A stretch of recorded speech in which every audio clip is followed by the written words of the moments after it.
Kia ora te whānau, it's Jackie here. Welcome back to our channel. This is day 5 for our 90-day vlogs. In today's video, I want to chat about our birth story of our daughter Te Ao Marangai. Our darling was born on the 15th of August 2024. The 15th of August also happens to be my sister's birthday, which is really beautiful. She was born at 6:15 a.m. weighing 7 pounds 7 ounces. I started contracting from about 9 a.m. on the 14th of August, so it was quite a long experience from start to finish. Being a new mum as well, I wasn't really sure what to expect, but for me the contractions or the pain was in my lower back around my tailbone area. Didn't really feel too much in the stomach in terms of cramping. Yeah, just a really sharp pain at the back. What helped me through that process was the support that I had around me with my whānau. So just getting that positive affirmation and having their presence really helped me. Also having my mum rubbing my lower back and swaying my hips, that movement. Running water. I had a couple of long hot showers and a long bath. It was really good. Wearing loose fitting clothes, so I had a lava and a singlet, nothing too constricting. In terms of our birth plan, I wanted to stay at home and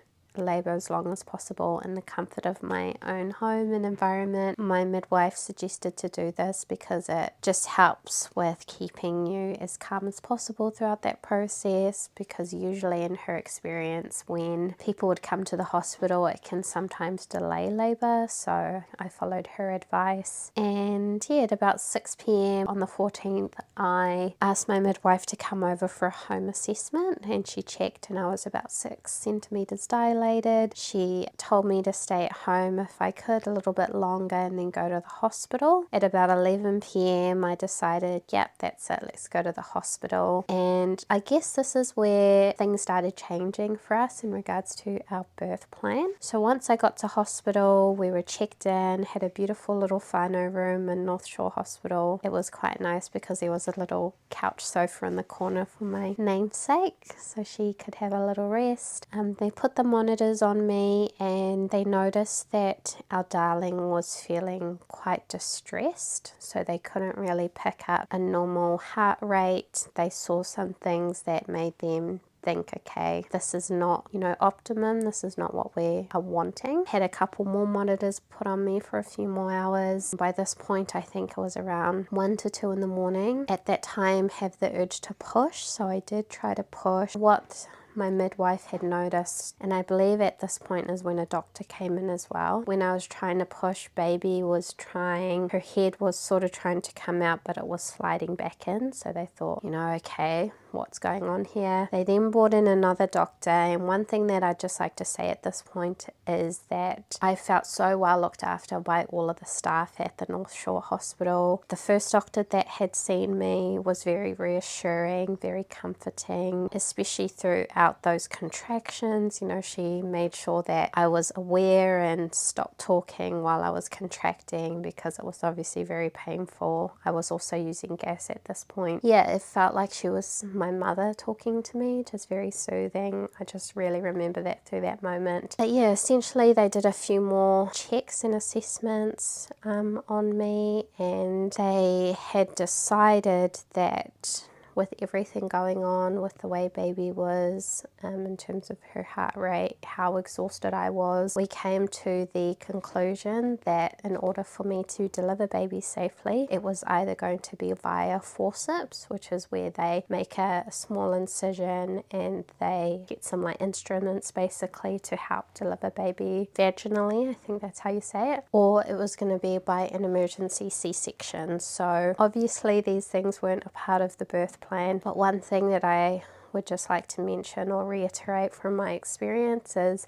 to not go in with expectations. At the end of the day, you want your baby to be delivered safely and for you to be safe. So I put all my trust in the doctors and went with their recommendations because they're the professionals. I also made sure to listen to myself and to my intuition, and that was what it was telling me, was just to listen to the professionals and go with their advice. Off we went to theatre. Had to say goodbye to the whānau, which was quite hard, and me and my darling got, put the gowns on and the hair cap on and everything. Never been to theatre before, so that was quite a different experience. We were in theatre. I had to get the epidural because of what was going to be happening, and there was a moment there where I was looking around the room and there was maybe about 8 to 10 doctors and nurses and all these people helping, and I just remember saying, you know, where's my husband? Is he in the room? And he peeked around the corner. He had to stay sort of out of the way while they were doing the epidural. So yeah, when I saw him, that was really reassuring, and I was like, okay, no, I've got this. We're going to be all good. He came over once we were ready to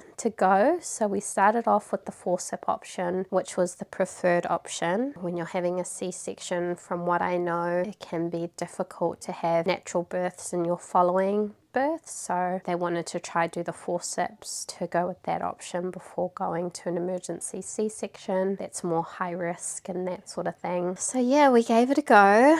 One thing with this experience, it's very hard to push when you can't feel your legs. Trying to imagine yourself, what they said was, you know, sitting on a toilet, try imagine yourself pushing, but yeah, you can't feel your leg. I also couldn't feel the contractions at that point, so I had a nurse that put her hand on my stomach and told everyone else, all the doctors, when I was contracting, and that's when I pushed. And about 5 minutes later, our darling was delivered. My husband announced the birth, so the doctors turned her around and he said it was a girl, which is beautiful. Put her on my chest, and I was so surprised, by the way, with the gender. My whole pregnancy, my whole haputanga, I thought we were having a boy, so when he said girl, I was just shocked, but in the most beautiful way possible. We had a beautiful skin-to-skin moment for quite a long time actually, which was lovely. The doctors stitched me up, took about half an hour. I did have quite a few stitches down there, and then I just remember being completely exhausted, like so exhausted that I actually fell asleep on the table. The doctor was asking me a question, and the anesthesiologist, I think that's what they're called, had to shake me to wake me up. So yeah,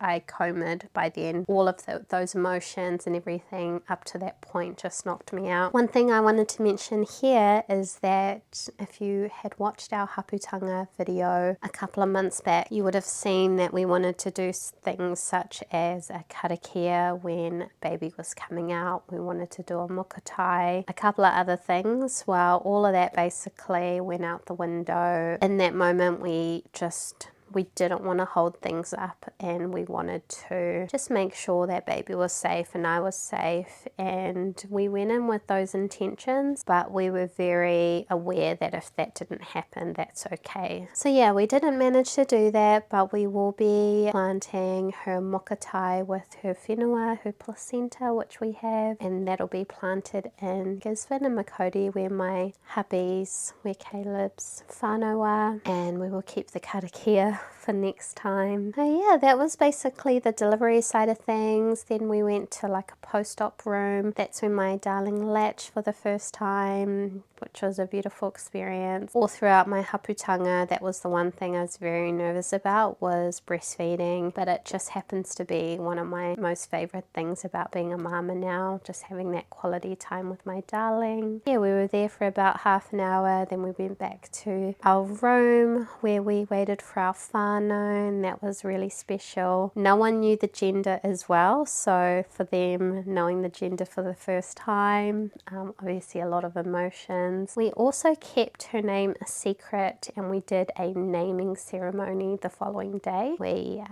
just had an intimate naming ceremony with our darling at home. That night in hospital was quite scary, just a lot of emotions, obviously being first time parents, you know, having a baby. She was so fragile and so little, and you just want to make sure that you're doing everything you can to look after her. Yeah, me and my darling were exhausted, and I just remember her waking a couple times during the night and the early mornings. And one thing my darling said, which thank God for him, because I was just out of it, he was like, you know, she'll only be crying if she's tired, if she's hungry, or if she needs a nappy change. And he said, oh, you know, maybe she needs to change her nappy. And we looked and oh my God, there was like number 2 everywhere. Was like all up her back, it was all down her thighs, it was like, you know, black tarry vibe. And we looked at each other and we were like, oh my God, what do we do? We ended up calling the midwife to get her to help, and she just came in 2 ticks and baby was clean. A lot of emotions, just that responsibility and that weight of looking after her. You know, you can read all the books, you can talk to everyone, look at all the TikToks, but nothing quite prepares you for that